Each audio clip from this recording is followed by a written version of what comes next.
सुप्रभात विद्यार्थी गण। अच्छा पिलामाने तुम बाड़ी सब कि गछ अच्छी? सजना गछ अच्छी, कदली गछ अच्छी, आंब गछ अच्छी, आउ कि गछ अच्छी? अच्छा तुलसी गछ नहीं? तुलसी गछ अच्छी कि नहीं? हाँ अच्छी।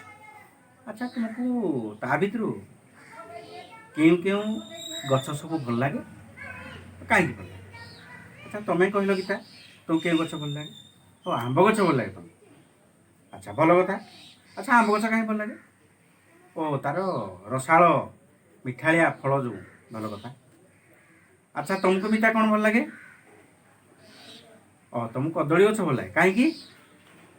ओहो ता जो कदली कदली जो पाचिला कदली जो नहीं, पाचिला कदली दीटा जाक। अच्छा ठीक अच्छे, पाचिला कदली आउ कंचा कदली तरकारी कर खाओ। आउ कौन सब अच्छी?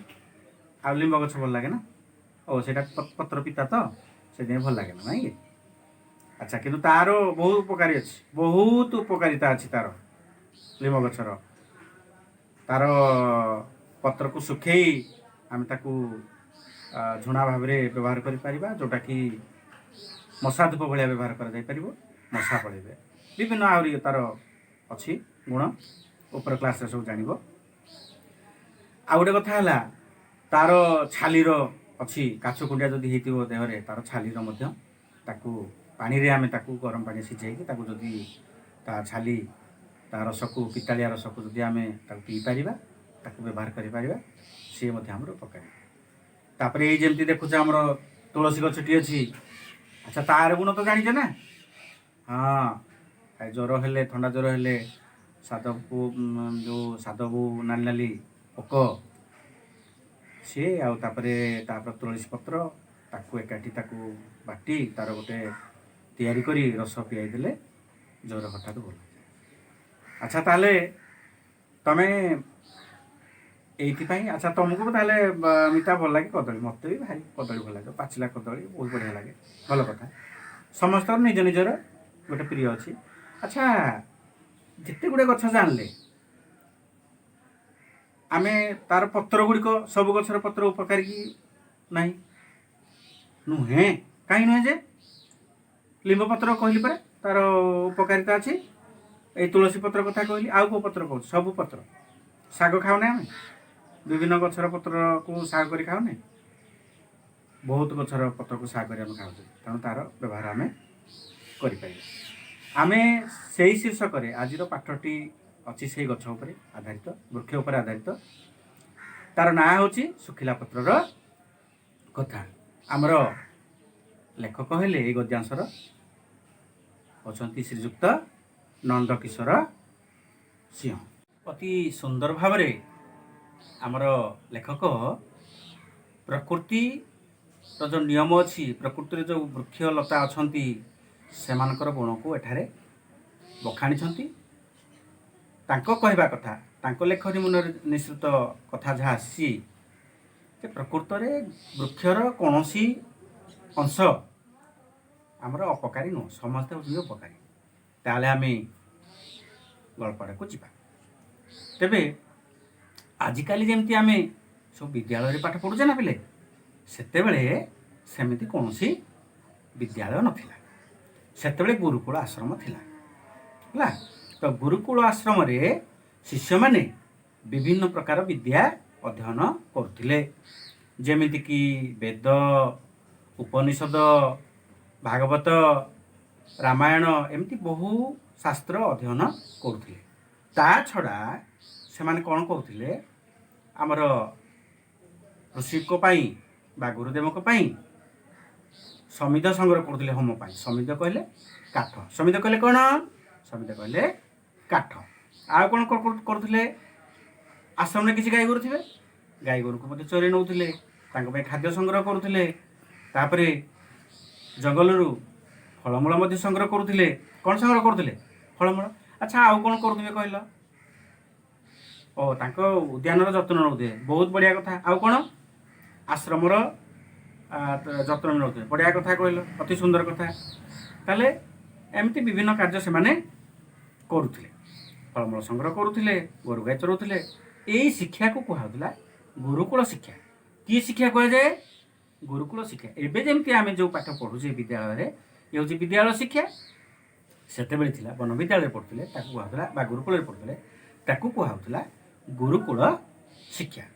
तेणु शिक्षा समापन पर समापन कले समाप्ति शेष होगा शिक्षा समापन पर शिष्य माने गुरु को किसी दक्षिणा दौले गुरुदेव शिक्षा दान करुले शिष्य माने पाठर परिसमाप्ति पर अध्ययन परिसमाप्ति पर अध्ययन शेष होगा से गुरु को अजाचित भाव में दौले दक्षिणा।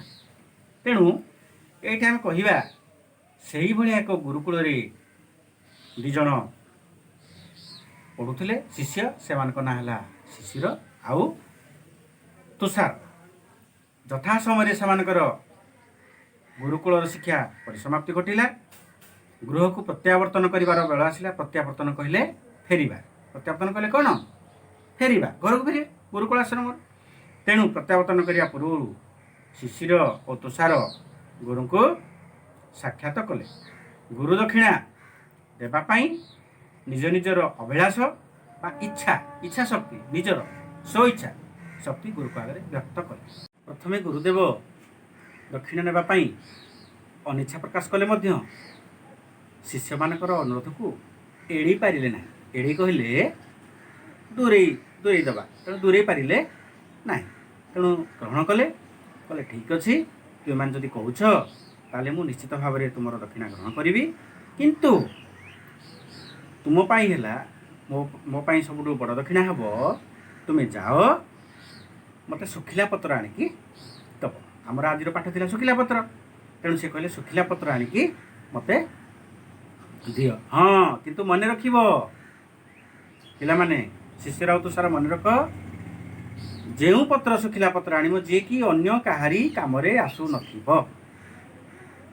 शिष्य राव तुषार खुशी आनंद गदगद है कहीं कहीं कहल आनंदित हो ओ ये गोटे साधारण कथा सुखिला पत्र ये सांगे सांगे पाई सांगे सांगे देदेबू आ प्रकृत में ता भितर निगूढ़ अर्थ निहित थिला कौन थिला ना से मैंने दी जन सीना खुशी हो गले से भाविले गुरु टंका सुना ए सब न मागी सामान्य सुखिला पत्र केतोटी कहीं दक्षिणा भाव में मागे मागिले गुरु को आज्ञा पालन करवा परम कर्तव्य नुहे कि गुरु को आज्ञा पालन करने उचित नुहे कि तेणु विलम्ब न कर तुम अदरकारी सुखिला पत्र सन्धान में बाहर किसी बाट अतिक्रम करापर से गोटे विराट आंब तोटारे पहुँचले कौटी पहुँचले गोटे विराट आंब तोटारे पहुँचले देखिले सुखिला पत्र सब गदा गदा हो तुषार शिशर से पत्र गदारू किसी आने जाबार अल्प दूर थी गोटे बुढ़ीटे धईसई आसे धईसई के धईसई साई साई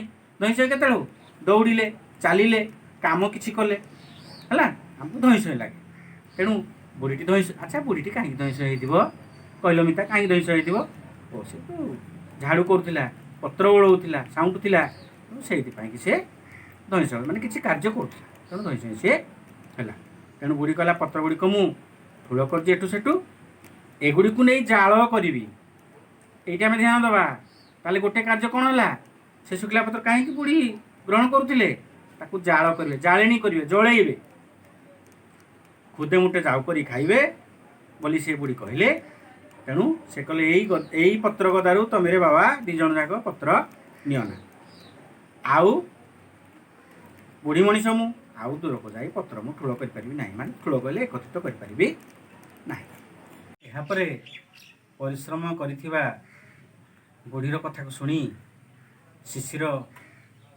आउ तुषार दुई शिष्य से माने आग को सुखिला पत्र अन्वेषण करने गले यार परवर्ती पारागुड़िक आमे आगामी पीरियड रे पढ़िबा सेति पर्यंत समस्ते भल रुह सुस्थ रुह नमस्कार।